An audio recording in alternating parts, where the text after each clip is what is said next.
एक समय की बात है, राजा बलि असुर गुरु शुक्राचार्य के साथ महायज्ञ करवा रहे थे।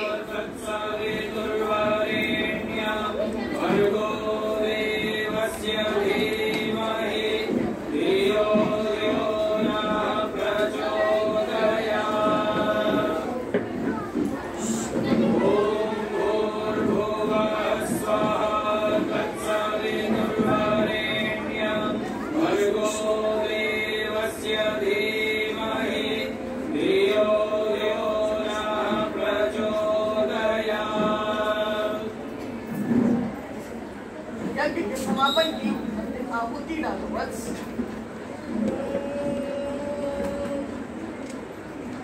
तभी वहाँ विष्णु वामन रूप में उनका यज्ञ भंग करने के लिए वहाँ आ जाते हैं।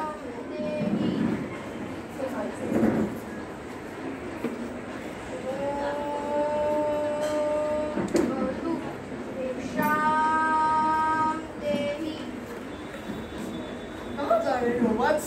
यज्ञ के समापन का अंतिम क्षण है और आहुति डालो। क्षमा करें गुरुदेव, किंतु बलि के द्वार पर यदि कोई भिक्षुक आए और उसे दूसरी बार भी आवाज देनी पड़े तो बलि की दान कृति को 100 बार धिक्कार है। बैठ जाओ वत्स, तुम यज्ञ छोड़कर कहीं नहीं जाओ। क्षमा करें गुरुदेव, किंतु अब मैं नहीं रुक सकता। प्रणाम ब्राह्मण देव, कहिए क्या चाहिए आपको? ब्राह्मण देव, क्या चाहिए आपको? स्वर्ण, गोधन, गजधन या फिर हीरे मोती? कहिए ब्राह्मण देव, क्या चाहिए आपको? नहीं, मुझे इनमें से कुछ भी नहीं चाहिए। मुझे तो केवल 3 पग भूमि चाहिए। 3 पग भूमि? ब्राह्मण देव, क्या करोगे आप 3 पग भूमि का? मैंने तो यह सुना था कि दानी बलि ना तो ये पूछता है कि वह दान किसे दे रहा है, ना ही ये पूछता है कि वह दान क्या दे रहा है। क्षमा करें ब्राह्मण देव, किंतु मैं आपका परिहास नहीं करना चाहता। तो फिर क्यों पूछा? मैंने तो इसलिए पूछा कि यदि कोई व्यक्ति 3 पग भूमि मांगे तो उसका कुछ भी भला नहीं हो सकता। ब्राह्मण देव, आप तो आकार में भी छोटे हैं, आपके 3 पग तो और भी छोटे होंगे। उसमें तो एक साधारण व्यक्ति सही से खड़ा भी नहीं हो सकता। मैं ये किसी साधारण व्यक्ति के लिए थोड़ी मांग रहा हूँ, मैं ये अपने लिए ही मांग रहा हूँ। हो तो दीजिए, नहीं तो आगे बढ़ो। नहीं भगवान, ऐसा मत कहिए। नहीं, मैं आपको कहीं नहीं जाने दूंगा। मैंने तो केवल इसलिए पूछा कि मुझे आश्चर्य हो रहा है कि आप सागर से केवल 1 बूंद पानी मांग रहे हैं, पर्वत से केवल 1 कण मांग रहे हैं। ब्राह्मण देव, आप केवल 3 पग भूमि मांग रहे हैं और मैं शुद्ध हो रहा हूँ कि इतना तुच्छ दान लेते हुए आपको तो लज्जा नहीं आ रही, परंतु मुझे देते हुए लज्जा आ रही है। तो और मेरी 3 पग भूमि नहीं देंगे? रुक जाओ राजन, ये ब्राह्मण नहीं है, ये छलिया है, ये स्वयं विष्णु है। श्री विष्णु भगवान, जिसे तुम सब बड़े आदर से विष्णु भगवान कहते हो, परंतु मैं जानता हूँ कि ये क्या है। देखो ना, आज भी वामन रूप में तुम्हें ठगने आ गया। गुरुदेव, मैं तो भाग्यशाली हूँ, मैं प्रसन्नता के मारे फूला नहीं समा रहा हूँ। मूर्ख मत बनो, तुम विष्णु को नहीं जानते। यह तुम्हें दर्शन देने नहीं, दंड देने आया है। गुरुदेव, मेरे लिए यह महत्व नहीं रखता कि ये क्यों आए हैं, बस यही महत्व है कि ये आए हैं। आगे तुम्हारी मर्जी, पर ये मत कहना कि मैंने तुम्हें सतर्क नहीं करा। यदि महाराज के विचार में कोई परिवर्तन हुआ हो तो ये ब्राह्मण बिना भिक्षा लिए भी जा सकता है। नहीं भगवान, ऐसा मत कहिए। नहीं प्रभु, मैं आपको कहीं नहीं जाने दूंगा। तो मेरी 3 पग भूमि दे दी भगवान, मैंने दे दी। ऐसे नहीं, आपको संकल्प लेना होगा। अवश्य।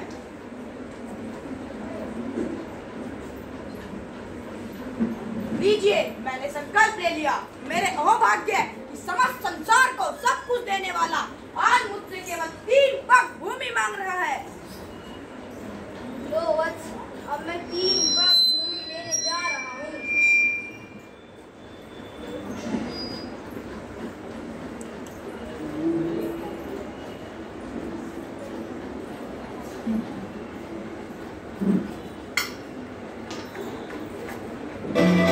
वामन रूप में भगवान विष्णु अपने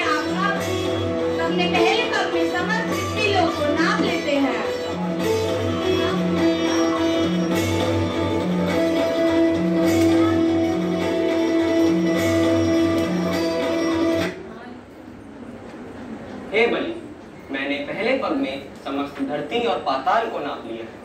अब मैं दूसरा पग उठाने जा रहा हूँ।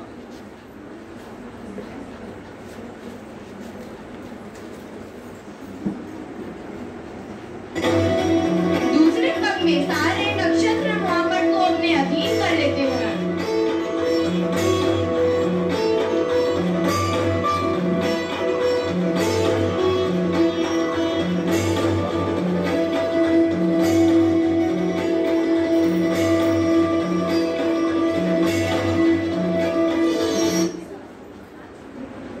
दूसरे पग में मैंने समस्त नक्षत्र मंडल और अंतरिक्ष को नाप लिया है। मैं जानता हूँ देव। परंतु अब तीसरा पग रखने के लिए कोई स्थान ही शेष नहीं है। यदि तुम चाहो तो मैं तुम्हें तीसरा पग क्षमा कर सकता हूँ। नहीं नहीं प्रभु, ऐसा मत कहिए। बलि ने आपको 3 पग भूमि दान देने का वचन दिया है, तो आपको तीसरा पग उठाना ही होगा। उठा तो लूं, परंतु उसे रखूंगा कहाँ? कोई स्थान ही शेष नहीं रहा। अब केवल एक ही स्थान बचा है जिस पर अब भी मेरा अधिकार है। अब तो केवल यह काया ही बची है जिस पर अब भी मेरा अधिकार है। प्रभु, आप उठाइए अपना तीसरा पग और मेरे शीश पर रखिए, ताकि समस्त संसार ये जान ले कि दानी बलि वचन देना ही नहीं, निभाना भी जानता है। प्रभु, उठाइए अपना तीसरा पग और मेरे शीश पर रखिए। यदि तुम्हारी यही इच्छा है तो मैं ऐसा ही करूँ। देखते ही देखते भगवान विष्णु अपना तीसरा पग राजा बलि के सिर पर रखकर उसे पाताल लोक पहुंचा देते हैं। बस बलि, अब तुम खड़े करो। मैं धन्य हो गया भगवान, मैंने अपना वचन निभा दिया। हे बलि, क्या तुम जानते हो मैंने ऐसा क्यों किया? प्रभु, आपकी लीला को आपके अतिरिक्त और कौन जान सकता है? संभवतः इसमें मेरा ही कुछ उद्धार होगा। हे बलि, तुमने जीवन का प्रारंभ बहुत ही उत्तम ढंग से किया था, परंतु जब तुम जीवन के 2 राहें पर पहुंचे तब तुम उस मार्ग पर चल पड़े जिस पर असत्य और अहंकार का डेरा था। परंतु तुम उस मार्ग से स्वयं लौटकर नहीं आ सकते थे।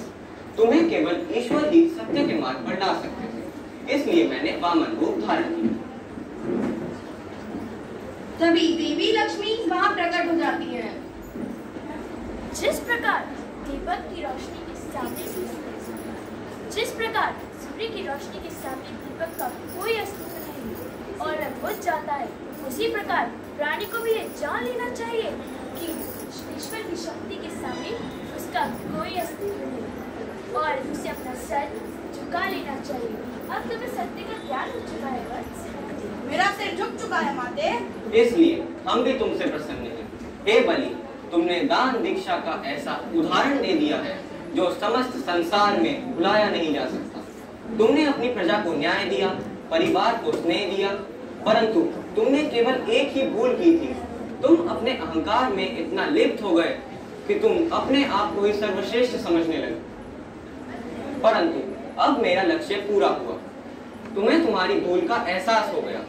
अब मुझे क्षीर सागर लौटना होगा। जो आज्ञा भगवान। यदि तुम्हारी कोई और इच्छा हो तो उसे भी व्यक्त करो। मैं तो बस यही चाहता हूँ कि प्रातः जब भी मेरे नेत्र खुले मैं आपकी के दर्शन पा सकूं। समस्त संसार तुम्हें तुम्हारी दानशीलता के कारण याद रखेगा। मैं तुम्हें ये वरदान देता हूँ। तथास्तु।